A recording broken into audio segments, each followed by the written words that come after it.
마태복음 16장까지 읽었습니다. 이 새벽에도 주 앞에 나오신 여러분들에게 새로운 것을 깨닫게 하시고 하늘의 신비한 것을 깨우쳐 주시기를 원합니다. 예수님이 공생의 기간 동안 하신 세 가지 사역 중요하다 그래서 첫째 가르치시고, 두 번째 전파하시고, 세 번째 치유하셨다. 잊지 마세요. 가르치시고 전파하시고 치유하신 사역. 제자들이 그걸 했고 70명 성도들이 그걸 했고 오늘도 계속해서 이어지는 가장 중요한 사역입니다. 14장 가겠습니다. 예수님 당시에 유대 나라는 로마의 속국이었습니다. 로마의 통치를 받는 시절이었습니다. 그때에 로마를 다스린 분봉왕이 헤롯입니다. 헤롯은 자기만 왕이라고 생각하지 다른 사람을 인정하지 않습니다. 그런데 이 헤롯이 자기의 동생 빌립의 아내 헤로디아를 취하게 됩니다. 이때에 예수님보다 6개월 먼저 이 땅에 오셔서 주님의 하나님의 말씀을 전한 선지자가 있었으니 그 이름이 누구다? 세례 요한. 세례 요한은 다른 사람하고 평민하고 달라요. 어떤 사람으로 이 땅에 왔어요? 나시린으로 왔습니다. 구약시대에 두 사람이 또 있어요. 누구죠? 삼손하고 사무엘. 사무엘과 삼손도 나시린입니다. 누구도 말을 못하는, 죽을까봐 말을 못하죠. 최고의 통치자에게 가서 잘못된 것을 잘못됐다고 말할 수 있는 사람은 생명을 건 사람입니다. 이런 사람이 별로 없습니다. 근데 세례 요한은 헤롯 왕에 가서 말합니다. 당신의 그 행위는 잘못된 것입니다. 가뜩이나 헤롯에게 이 세례 요한은 미운 털이 박혔는데 언제 없애버릴까? 근데 백성들이 세례 요한을 존경하거든요. 선지자로. 그래서 마음만 먹고 있는데 여기 그 헤로디아의 생일이 되었습니다. 3절 갑니다. 3절. 전에 헤롯이 그 동생 빌립의 아내 헤로디아의 일로 요한을 잡아 결박하여 옥에 가두었으니 이는 요한이 헤롯에게 말하되 당신이 그 여자를 차지한 것이 옳지 않다 하였음이라. 8절 가겠습니다. 7절 가겠습니다. 7절. 헤롯이 맹세로 그에게 무엇이든지 달라는 대로 주겠다고 약속하거늘 그가 제 어머니의 시킴을 듣고 이르되 세례 요한의 머리를 소반에 얹어 여기서 내게 주소서 하니 헤로디아가 그 딸에게 뭘 시키냐 하면은 세례 요한의 머리를 좀 달라고, 그러니까 세례 요한을 죽여달라고. 자기가 헤롯하고 같이 사는 것을 세례 요한이 못마땅하게 여기고 그러니까 그를 좀 죽여달라고, 머리를 달라고 그렇게 제안을 합니다. 9절 왕이 근심하나 자기가 맹세한 것과 그 함께 앉은 사람들 때문에 주라 명하고 사람을 보내어 옥에서 요한의 목을 베어 그 머리를 소반에 얹어서 그 소녀에게 주니 그가 자기 어머니에게 가져오니라. 헤로디아가 나쁜 사람이죠. 나쁜 사람. 헤롯도 나쁜 왕은 나쁜 왕인데 그래도 양심이 있어서 안 죽였는데 헤로디아가 그걸 무마하기 위해서 자기 딸이 춤출 때에 헤롯이 무엇이든지 해주겠다. 그러니까 요한의 목을 구해서 이렇게 갖다 바칩니다. 세례 요한은 그래서 아깝게 목베임을 당해서 죽임을 당하게 됩니다. 의로운 사람들이 이렇게 갑자기 옳음을 말했다가 진실을 말했다가 사실을 말했다가 이렇게 제명대로 다 못 살고 죽는 사람들이 있습니다. 야고보는 초대교회의 메시아 예수 그리스도가 메시아며 하나님의 아들임을 전하다가 사도 중에서 최초로 목베임을 당합니다. 사도행전 12장에 나오지요. 사도 바울은 로마에서 예수 그리스도가 메시아여 하나님의 아들이심을 전하다가 목배임을 당합니다. 그러니까 하나님의 말씀을 진실로 살아계신 하나님이라고 가서 전할 때에 마귀들은 그것을 그냥 놓아두지 않습니다. 세례 요한도 목배임을 당했고 야고보도 목배임을 당했고 사도 바울도 역시 목배임을 당하면서 순교했습니다. 자, 우리의 신앙이 어디까지 가야 되느냐? 이게 나만 괜찮아서 괜찮은 게 아닙니다. 나만 좋아서 좋은 게 아니고 정말 주님 안에서 그리스도 예수 안에서 내가 바로 살고 있는 것이냐, 바로 가고 있는 것이냐. 그렇지 못하다면 주와 및 복음을 위해서 내가 언제든지 진실로 바로 갈 수 있는 이 길을 선택해야 되는데 이게 믿음의 사람이라는 것입니다. 그래서 초대교회에 순교자들이 많은 거예요. 많은 사람이 변절자로 배반자로 가지만 믿음의 사람들은 믿음을 지키기 위해서 어려울 때 주님을 따르다가 보니까 순교하는 거죠. 신앙을 지키다 보니까. 일제시대에 순교자가 많습니다. 그 다음에 6.25 동란 때 공산당들이 쳐내려올 때 순교자가 많습니다. 공산당들이 가장 미워하는 사람들이 바로 그리스도인들입니다. 아편이라 그러거든요. 기독교인들을 먼저 없애야 된다. 그리고 바로 일본 사람들이 미워하는 것이 우리 그리스도인들이죠. 신사에 참배 안 하니까. 자기들이 섬기는 우상에게 따라 절하지 않으니까. 불의를 불의라고 잘못된 것을 잘못된다고 말하는데 거기에 반기를 드는 세력은 이게 바로 제정신이 아니죠. 사단이 갖다가 생각을 집어넣어서 그런 것입니다. 잘못된 거죠. 그 다음에 13절부터 오병이어의 사건이 나옵니다. 요한복음 6장에 좀 더 디테일하게 나옵니다. 14절 봅니다. 14절. 예수께서 나오사 큰 무리를 보시고 불쌍히 여기사 그 중에 있는 병자를 고쳐주시니라. 저녁이 되며 제자들이 나와 이르되 이곳은 빈들이요 때도 이미 저물었으니 무리를 보내어 마을에 들어가 먹을 것을 사 먹게 하소서. 예수님이 말씀을 전할 때 그 따르는 사람들은 그저 한마디로 인산인해입니다. 엄청난 무리들이 모여들었습니다. 예수님께 가면은 아픈 사람도 낫지요, 죽은 사람도 살려주지요, 먹을 거 없으면 먹을 거 해주지요. 그냥 다 육신이 필요한 것을 예수님이 그냥 다 해결해 주시는 거예요. 수많은 사람들이 따라다닙니다. 16절 예수께서 이르시되 갈 것 없다 너희가 먹을 것을 주라. 제자들이 이르되 여기 우리에게 있는 것은 떡 5개와 물고기 2마리뿐이니이다. 이르시되 그것을 내게 가져오라 하시고 무리를 명하여 잔디 위에 앉히시며 떡 5개와 물고기 2마리를 가지사 하늘을 우러러 축사하시고 떡을 떼어 제자들에게 주시매 제자들이 무리에게 주니 다 배불리 먹고 남은 조각을 12바구니에 차게 거두었으며 먹은 사람은 여자와 어린이 외에 5,000명이나 되었더라. 요한복음 6장에 좀 더 자세히 나오는데요. 이 안드레라고 하는 빌립은 계산을 쫙 해보니까 이거 300데나리온이 있어도 사람들을 다 먹이지 못하겠다. 근데 안드레라고 하는 친구가 쫙 가서 무리 가운데 돌아다니면서 먹을 게 있나 찾아보니까 어린아이 하나가 자기가 가지고 온 어머니가 싸준 도시락 그걸 가지고 예수님께 드리는 거예요. 보니까 떡 5개, 보리떡 5개, 물고기 2마리. 가난한 집의 어린아이가 가지고 온 도시락이었습니다. 예수님이 그것을 가지고 축사하시고 여기 떡을 떼어 하늘을 우러러 축사하시고 할 때 이 축사가 유카리스테오라고 하는 감사의 기도를 말하는 것입니다. 하나님 앞에 감사의 기도를 드리시고 제자들에게 가서 나누어 주어라.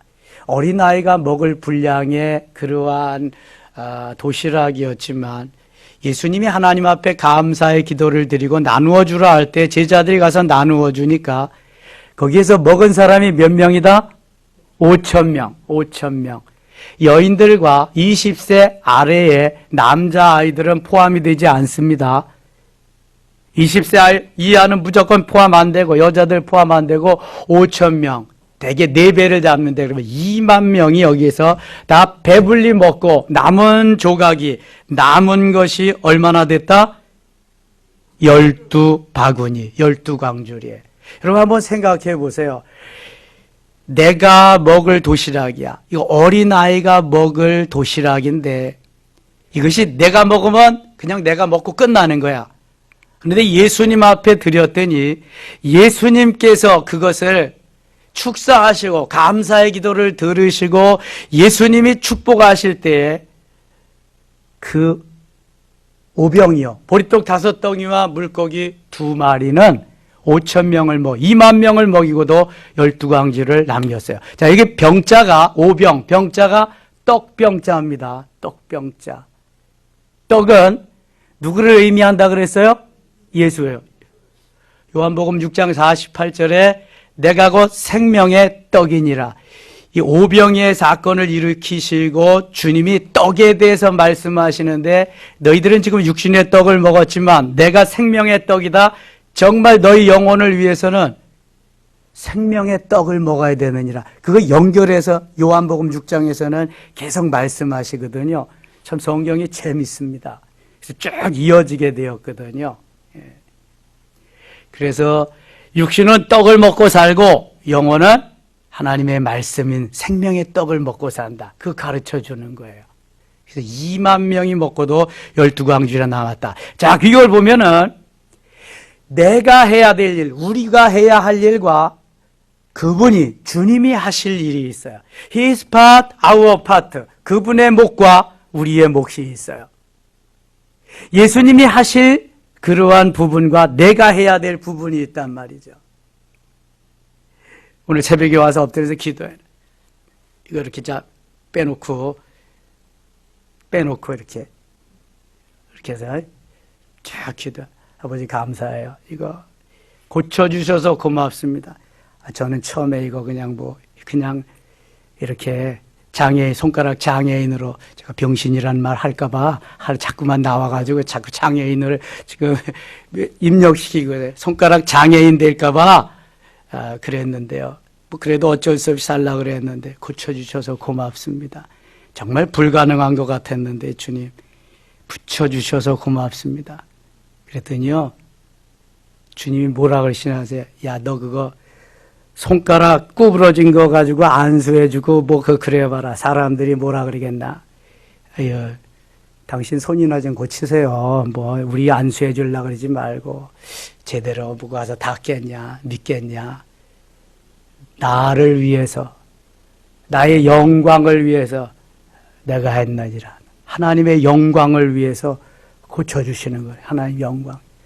그렇지 않고 사역하면은 니나 잘하세요. 자기 손가락 하나 제대로 못하면서 누구 병을 고쳐준다고 그린다는 거예요. 이게. 여러분 우리가 해야 할 일은 하나님을 전적으로 믿고 하나님을 의지하고 주의 영광을 위해서 하나님의 역사의 동참자가 되는 거고 주님은 주님의 영광을 위해서 주님이 나를 도구로 삼아서 일하시는 거. 그거예요, 그거. 주님이 하실 일은 하나님의 영광을 위해서 우리를 사용하시는 거예요. 우리가 해야 할 일은 하나님의 영광을 위해서 내 몫을 하는 거야, 내 몫을. 차량 운행하는 차량 운행하고, 재정하는 재정하고, 또 환경미화하는 환경미화하고, 가르치는 분은 가르치고, 찬양하는 이들은 찬양하고, 이것저것 하는 일 또 하고, 이게 다 하나님의 영광을 위해서 내가 할 일이야. Our part, my part. 그럼 하나님이 영광을 받으시고 은혜를 주시는 일은 하나님이 하실 일이야. 그건 His part, Jesus part. 예수님이 하실 몫인 거예요. 여러분 이걸 잊으시면 안 돼. 잊으시면 안 돼. 내가 이 일을 함으로써 하나님이 영광을 받으신다. 이게 하나님의 몫이다. 이거. 근데 내가 해야 할 몫을 감당해야만 주님이 영광을 받으시고 주님이 하신다. 이게 바뀌어지거나 이게 잘못되면은요, 내가 해서 내가 영광을 받는, 그래서 내가 누가 알아주지 않으면 의기소침하고 시험에 들고 이렇게 되는 거야. 이건 아니야, 이건 아니야. 시험에 들 이유 하나도 없어요, 여러분. 하나님이 나에게 은혜를 주셔서 내가 요만큼 주님 앞에 쓰임받는 거야, 요만큼. 그럼 주님이 영광을 받으시는 거야. 나는 요만큼 했지만 주님은 엄청나게 그에게 부어주고 역사할 수 있어요. 보세요, 어린아이가 자기가 먹을 도시락 내가 먹지 않고 주님께 드렸더니 2만 명이 먹고 12광주를 거뒀다. 이건 뭐 상상이 안 되는 거예요. 이것만 해도 하루 종일 해야 되니까 넘어갑시다. 다음에 또 하고. 자, 그 다음에 예수님 뭐 하러 가셨나 보세요. 23절 보세요. 22절. 예수께서 즉시 제자들을 재촉하사 자기가 무리를 보내는 동안에 배를 타고 앞서 건너편으로 가게 하시고 무리를 보내신 후에 기도하러 따로 산에 올라가시니라. 저물매 거기 혼자 계시더니 오병이어의 사건을 일으키고 수많은 사람들에게 기적을 베푸시며 배부르게 하시고 하나님의 영광을 드러냈는데 예수님 좀 쉬셔도 되잖아요. 근데 어디로 가셨어요? 어디로 가셨어요? 산으로 가셔서 뭐하러? 기도하러. 기도하지 않아도 될 예수님은 기도하러 산에 가셨는데 기도해야 될 우리들은 기도하지 않고 이불 속에 있다. 침대 위에 있다. 이거 뭐가 지금 잘못된 거 아니에요? 예수님은 지금 엄청난 역사를 이루시고 좀 쉬셔야 돼. 그런데도 불구하고 기도하지 않아도 되실 예수님은 산에 오르셔서 또 간절히 기도하셔. 마땅히 기도해야 되고 어려운 시국에 하나님 앞에 부르짖어야 되는 우리들은 근데 별로 상관없이 마이웨이 하고 있단 말이에요. 이것이 바로 우리의 한계지요. 육신의 한계, 인간의 한계입니다. 여러분, 기도는 계속 하고 또 해도 부족함이, 이게 기도예요. 주님과 대화니 교제하는 거니까. 기도하러 따로 산에 올라가신 자 저물매 거기 혼자 계시더니 혼자. 배가 이미 육지에서 술이나 떠나서 바람이 거스르며 물결로 말미암아 고난을 당하더라. 여기 풍랑이 일어났어요. 배가 요동하는 거예요. 밤사경에 예수께서 바다 위로 걸어서 제자들에게 오시니 제자들이 바다 위로 걸어오심을 보고 놀라 유령이라 하며 무서워하여 소리지르고 예수께서 즉시 이르시되 안심하라 내니 두려워하지 말라. 베드로가 대답하되 이르되 주여 만일 주님이시거든 나를 명하사 물 위로 오라 하소서 하니 베드로가 정말 다른 제자들보다 다르긴 달라요.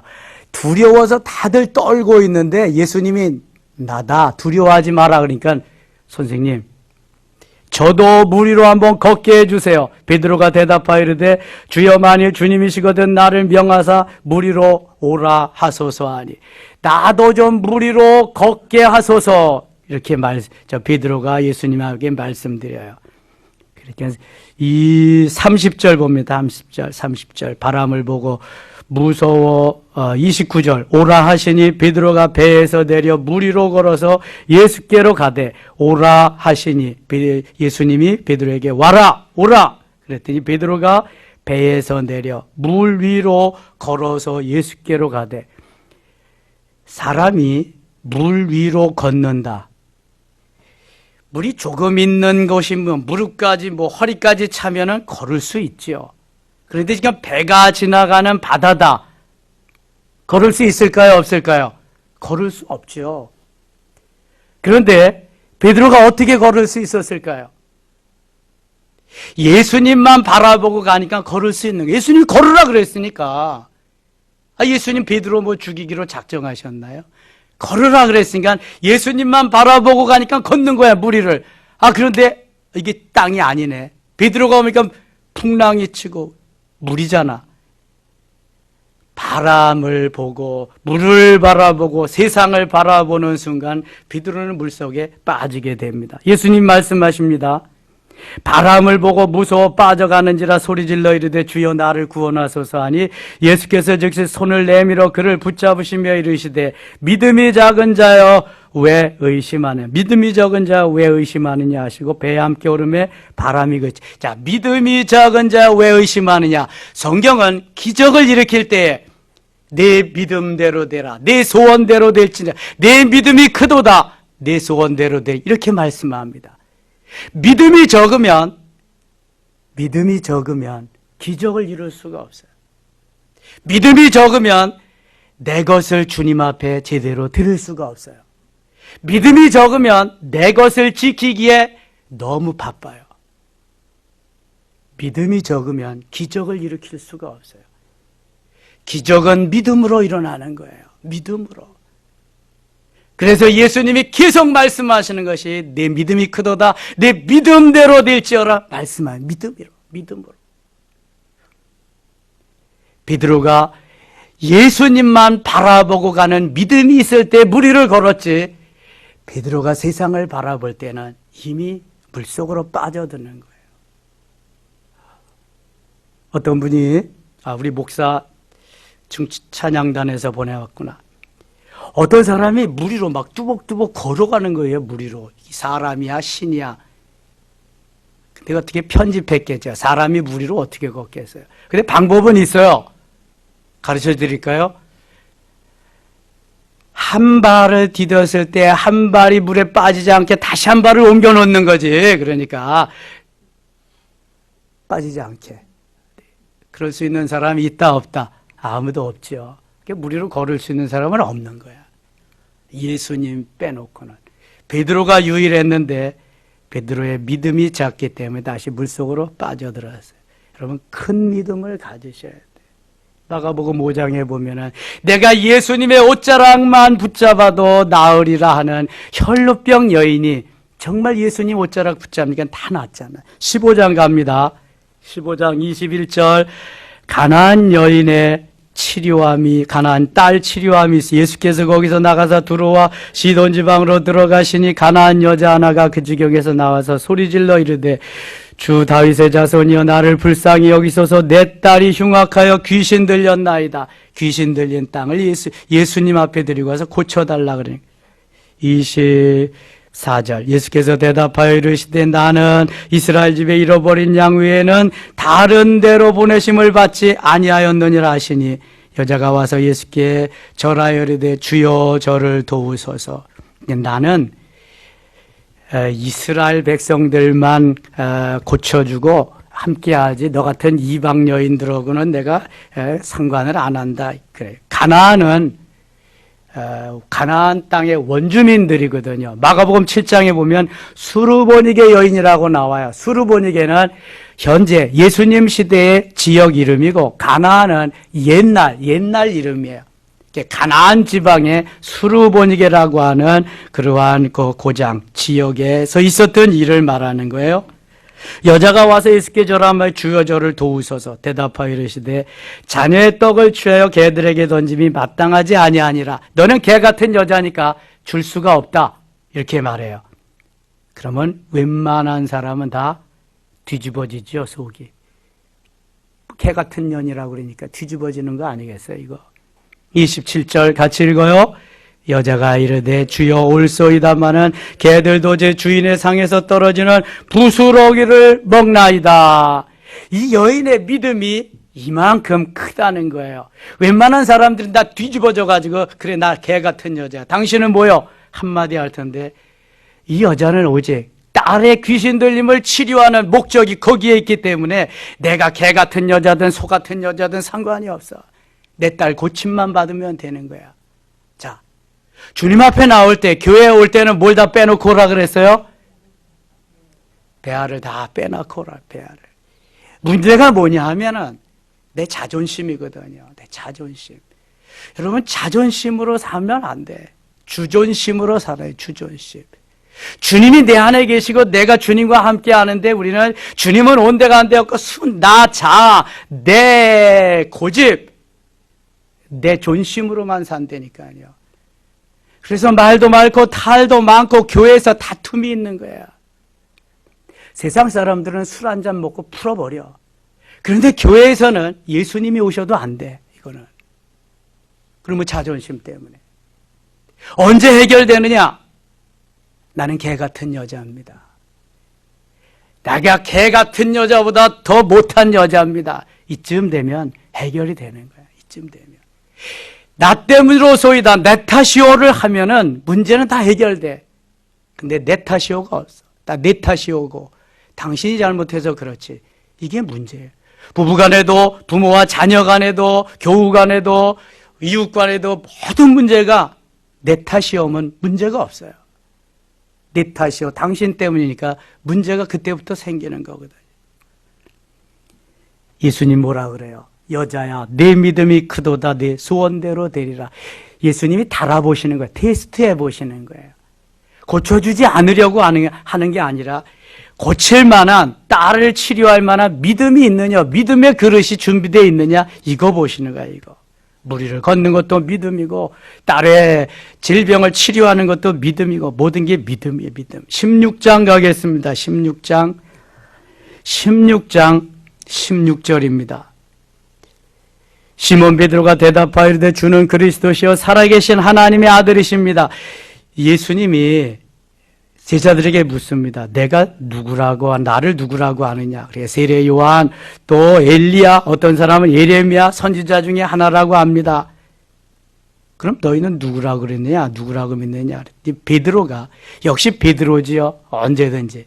주는 그리스도시요 살아계신 하나님의 아들이십니다. 이렇게 말해요.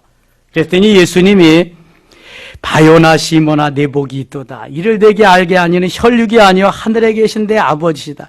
주는 그리스도다. 그리스도는 헬라어, 히브리어로는 메시아.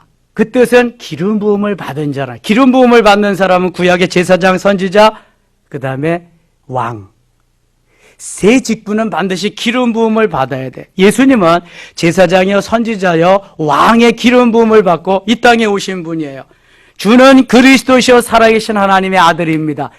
누가 이거보다 더 확실한 대답을 할 수 있겠어요? 예수님 마음 너무 기뻤어요.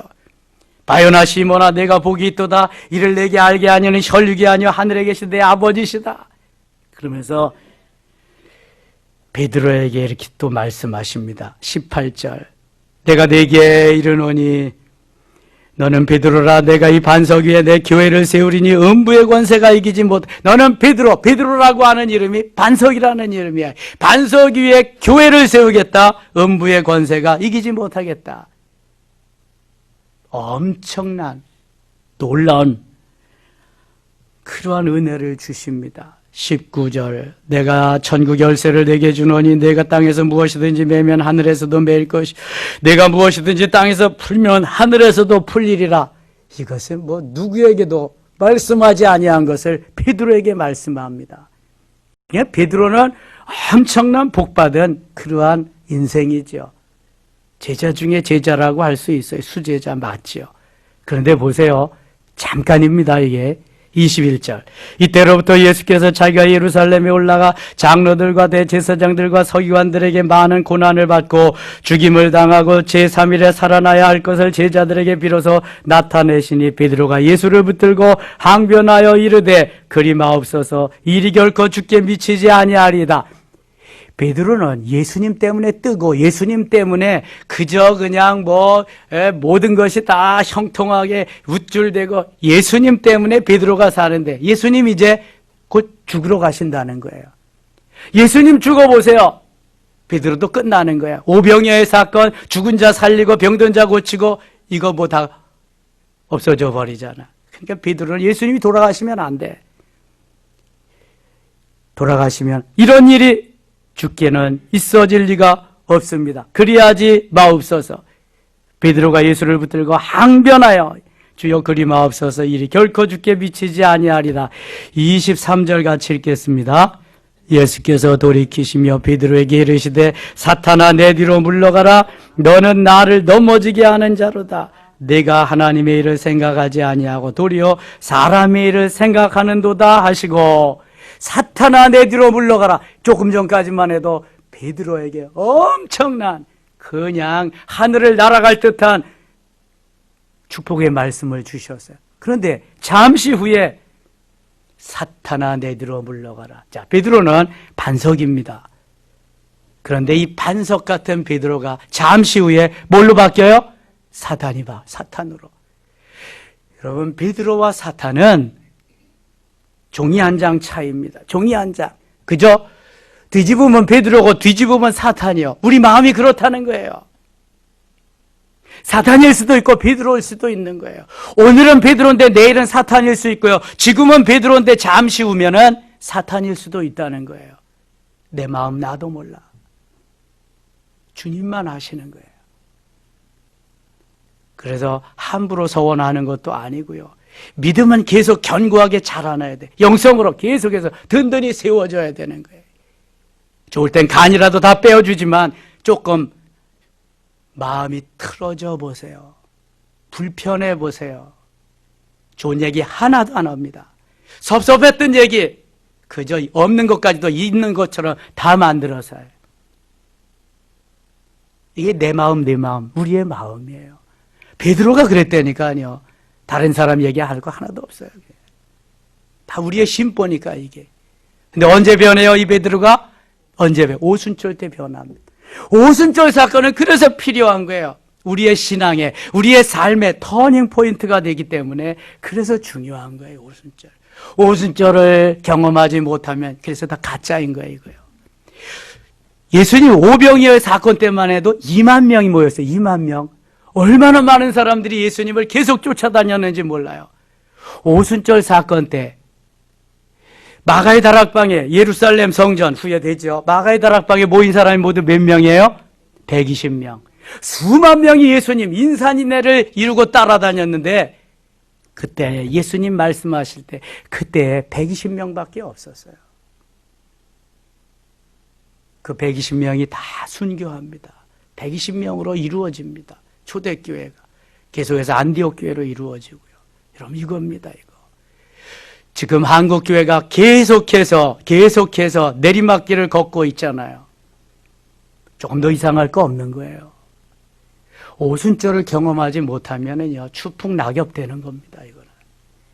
예수님을 따르는 사람들이 엄청났거든요. 예수님의 고난의 현장에 누가 있었어요? 아무도 없었어요, 제자들. 여인들만 몇 명. 그리고 오순절 경험한, 오순절 사건이 예수님 고난, 죽음, 이를 있고 나서, 부활의 사건이 있고 나서 오순절 사건을 경험한 다음에 교회가 세워지고 성령의 역사가 폭발적으로 일어나는 거예요. 그래서 오순절 사건이 중요한 거예요, 여러분.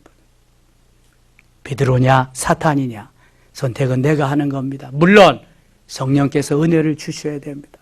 오늘도 베드로로 승리한 하루 되시기를 축원합니다. 하나님 아버지 고맙습니다. 주일 지난 첫날 새벽 깨우기 어렵지만 내 육체가 힘들고 어려워하지만 깨워 일어났습니다. 잘했지요, 주님. 은혜 내려 주옵소서. 이 시간 함께 기도할 때도 큰 역사 있게 하여 주시옵소서. 가르치고 전파하고 치유하신 주님의 역사 우리도 감당케 하여 주시옵소서. 예수님 이름으로 기도드리옵나이다. 아멘.